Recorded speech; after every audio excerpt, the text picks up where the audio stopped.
তোমাকে এখানে আনাই আমার ভুল হয়েছে।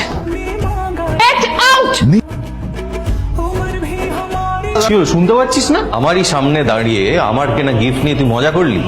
তোর নিজের কত দাম নিজের জানা উচিত। জিরো। প্রথম কথা, ওই যে ওখানে দাঁড়িয়ে আছে ও আমার স্ত্রী, তাই আমার স্ত্রীকে তোমার নেকলেস দেওয়ার কোনো অধিকার নেই। ওকে যদি নেকলেস দিতে হয় তাহলে আমি দেব। তাই এসব ফ্রডগিরি বন্ধ করো। যার পকেটে পয়সা নেই ঝনঝন আওয়াজ করা তার মানায় না।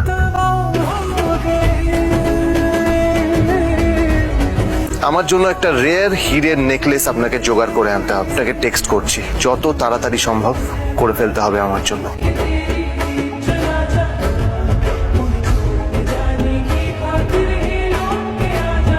আমি তো ভেবেছিলাম যে এর সাথে ম্যাডামের আর কোনো সম্পর্কই নেই। ম্যাডাম